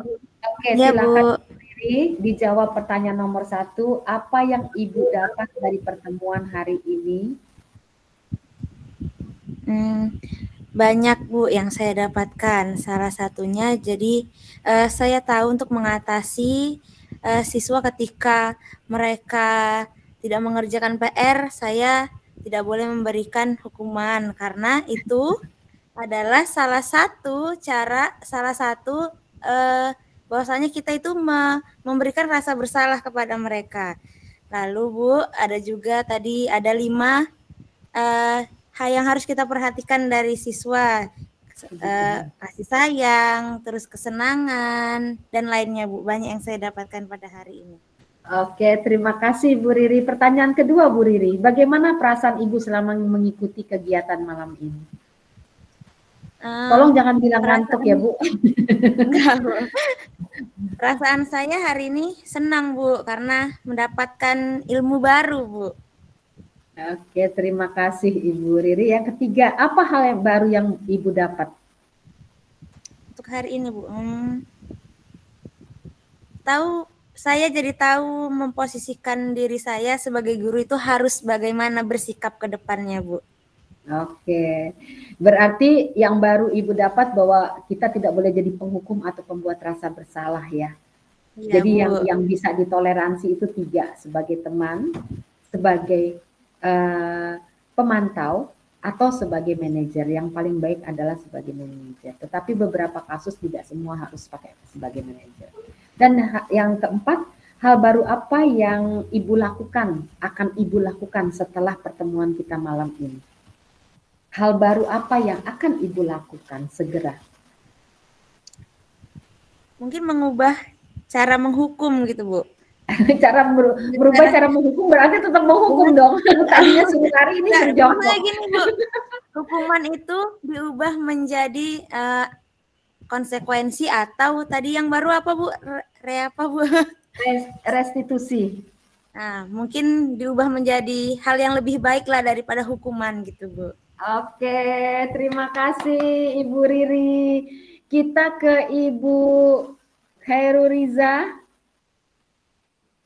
Silakan dijawab refleksi kita.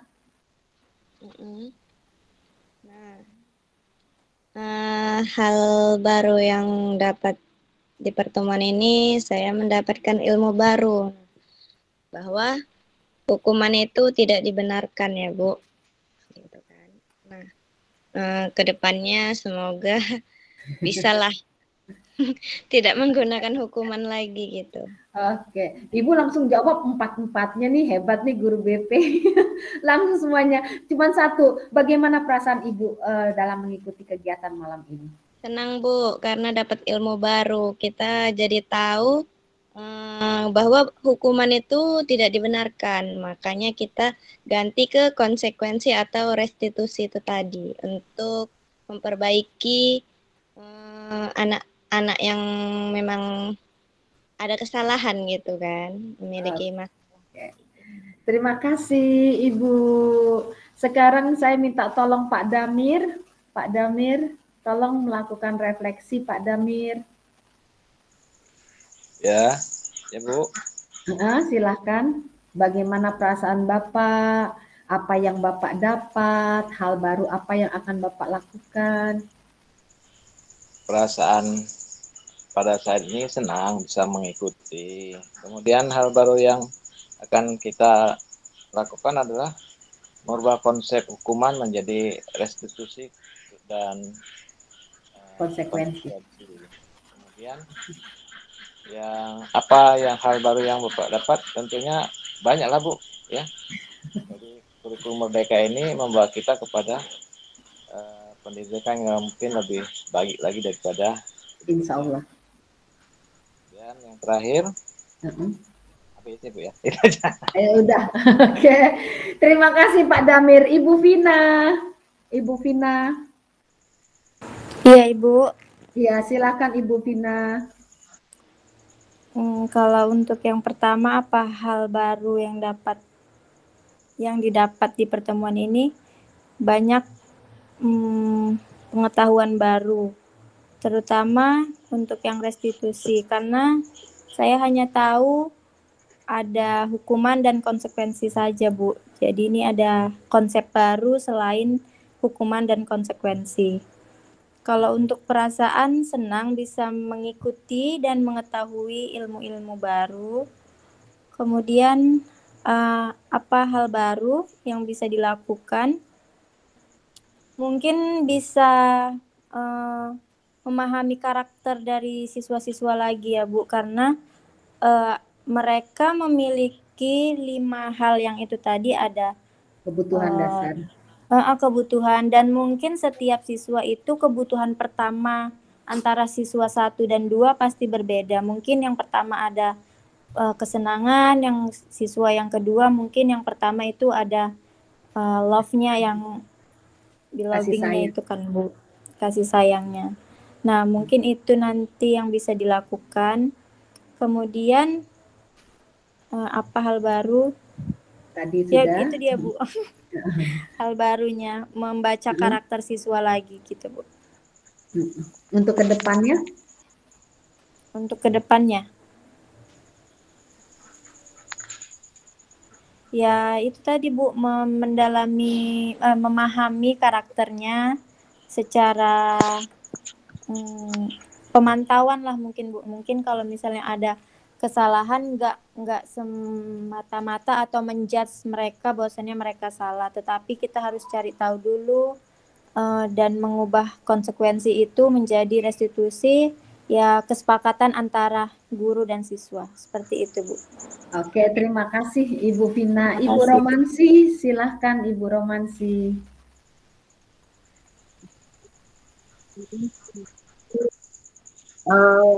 Kalau yang saya temukan di hari ini banyak ya, Bu. Paling Terima utama kasih. itu bagaimana kita menjadikan institusi itu sebagai dalam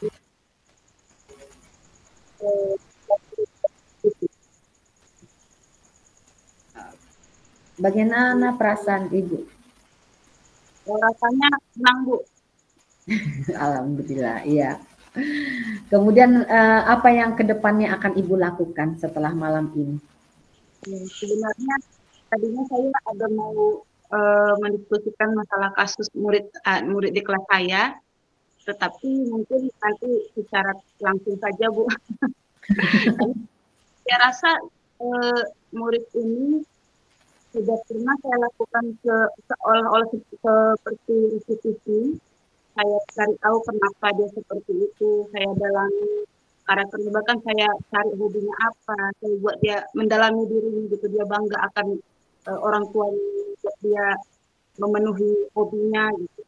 Terus saya tanya dulu, kamu memang sekolah di sini? Niat, Bu, saya impiannya di sini. Ya udah, itu kamu pertahankan atau tidak? Kami bukan, ya Bu, pertahankan. Tapi dia tetap juga tidak nyaman. Jadi saya mungkin langkah baru yang akan saya lakukan mungkin lebih, tapi saya sih masih khawatir nanti mungkin ingin menjadi seperti teman atau seperti keluarga gitu, lebih dekat lagi, lebih mungkin satu yang kosong tankingnya. Terima kasih, Bu. Oke, terima kasih Ibu Romansi, terima kasih banyak. Pak Rum.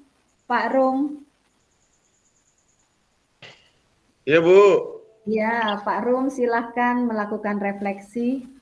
Baik, refleksi saya malam ini, kebetulan saya sebagai kesiswaan, jadi refleksinya yang pertama, saya akan membuat pertama kali adalah keyakinan kelas, kemudian konsekuensi kelas, kemudian memberikan kebutuhan-kebutuhan anak sesuai dengan karakter ataupun persoalannya, baru berikutnya saya ambil tindakan seperti restitusi. Itu kesimpulan dari saya. Terima kasih. Oke, bagaimana perasaan Bapak mengikuti Zoom virtual kita malam ini baru kali ini sama saya? Iya, perasaan saya sangat senang sekali bisa bertambah ilmu pengetahuan, kemudian bisa bertambah cara mengatasi masalah siswa di sekolah sesuai dengan masalahnya masing-masing. Kemudian langsung juga tidak langsung memutuskan hukuman. Jadi saya ambil tadi yang terakhir restitusi, nama apa namanya istilahnya, kartu truknya adalah restitusi. Terima kasih, Bu. Terima kasih Pak Rum. Ibu Mita.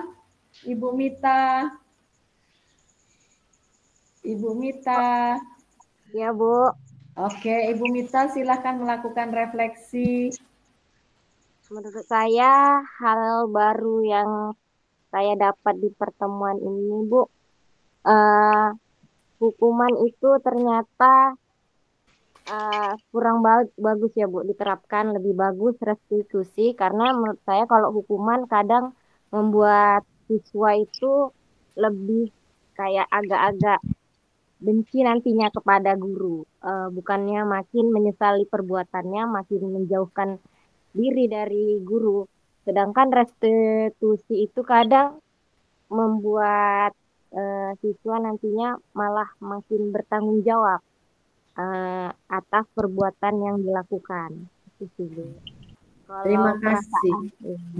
Perasaan Ibu bagaimana malam ini? Alhamdulillah senang kali ya, Bu, karena istilahnya banyak ilmu baru yang didapat, ya kan? Karena yang saya tahu itu tadi hanya hukuman sama konsekuensi. Rupanya ada restitusi itu tadi Bu, rupanya dalam pembelajaran di sekolah. Oke, terima kasih banyak Ibu Riri. Udah ya tadi ya, Ibu Aprianti. Ibu Aprianti.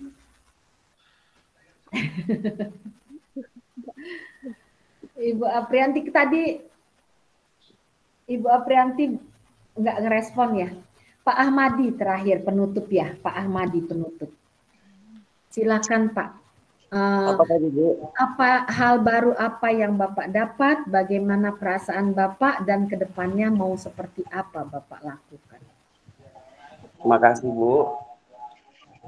Hal baru yang didapat, yang pastinya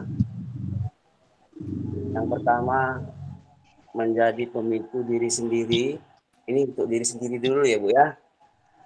Untuk diri sendiri akan walaupun sudah tua, tapi tetap akan terus belajar. Itu untuk diri sendiri dulu. Insya Allah ke depannya akan lebih baik lagi. Yang kedua, untuk di sekolahan akan membuat setiap kelas itu bukan hanya mesti di wali kelas, tapi setiap jam yang masuk kita harus punya aturan sendiri, peraturan sendiri. Itulah yang cukup tadi keyakinan kelas. Walaupun hanya bidang studi kita juga harus punya keyakinan untuk kelas kita. Dan tentunya yang ketiga tadi, ternyata selama ini ada rasa bersalah. Salah satunya yang terlambat, saya suka juga tuh Bu, suruh ngutip sampah sama push up kadang-kadang. Ternyata itu mungkin sejenis hukuman yang mungkin tidak mendidik. Padahal tadinya saya berharap itu tujuannya besok nggak dibuat lagi. Pada kenyataannya memang itu datang lagi yang terlambat lagi. Dan itu juga orangnya. Jadi mau dijungkir balik kan pun memang udah begitulah orangnya. Mungkin Ibu Pani juga tahu ya Bu Pani ya. Itu juga orangnya Bu Pani. Nah, itu aja setiap hari memang Pak. Iya, jadi nah sekarang mencari restribusi Bu. Restitusi. Sekarang meramu restitusi tadi lah Bu, kadang mungkin jadi berapa.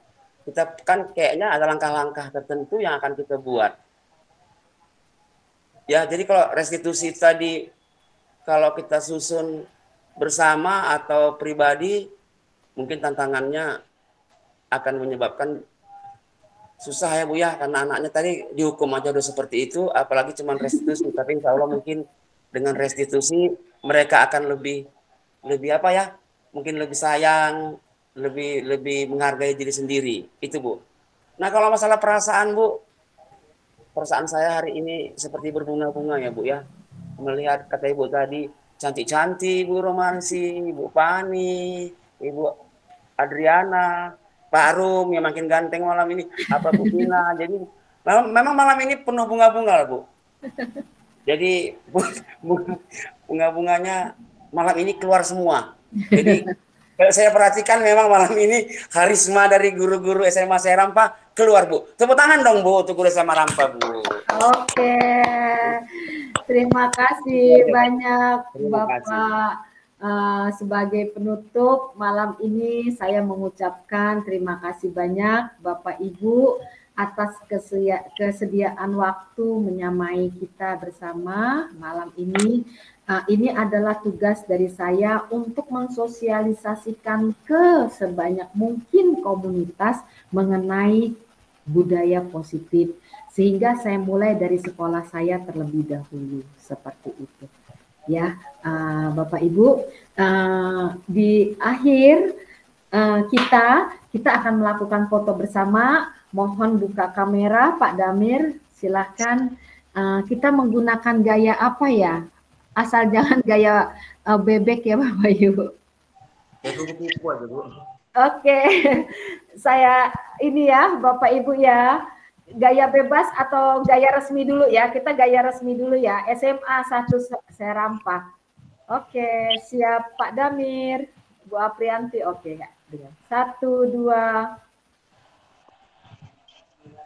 Oke, sekali lagi ya Bapak Ibu, sekarang kita gaya bebas ya. Oke Bapak Ibu, sarang beo ya. Sarang beo atau kalau kami, kalau saya ngajar Bapak Ibu, sekarang ada istilah yang agak-agak ngetren lah sedikit di TikTok. Kalau untuk virtual, iya. Benar Bu Romansi, berarti kita TikToker namanya. Kita TikToker ini, betul. Betul. Kemudian ada sekarang gini Pak, kalau di kelas itu huruf W, huruf O, huruf W, wow, seperti itu. Jadi ada istilah-istilah baru Bapak Ibu ikuti terus tren, makanya jadi TikToker. Saya Bu Romansi yang sekarang lagi, Bu. TikToker. Ada lagi Bu, keseimbangan nih. Bu Yanti. Keseimbangan. Yang terakhir Pak Ahmadi TikToker saya lihat di ini di statusnya. Oke, besok kita TikTokan. Ayo Ibu sembiring wajahnya, kita gaya seperti yang Bu Romansi tadi ya. Oke, siap ya. Ya, gini aja kayaknya Bu Romansi, laki-lakinya nggak bisa. Pak Haji tolong seperti ini ya, Pak Haji agak mental kita sedikit ya.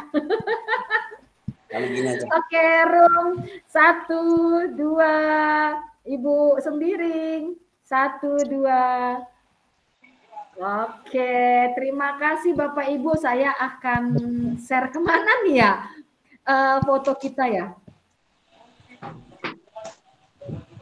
Nanti saya japri aja besok pagi satu-satu ya Bapak Ibu.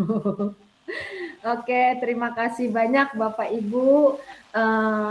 Saya mohon maaf jika ada kesalahan saya bicara, jika saya ada kesalahan dalam bertindak, karena manusia tidak pernah luput dari kesalahan. Siapapun itu orangnya, selama dia masih wujud sebagai manusia, pasti ada kehilafan.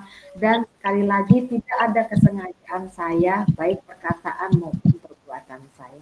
Saya akhiri dengan ucapan alhamdulillahirabbil alamin, puji syukur kehadirat Allah Tuhan Yang Maha Esa.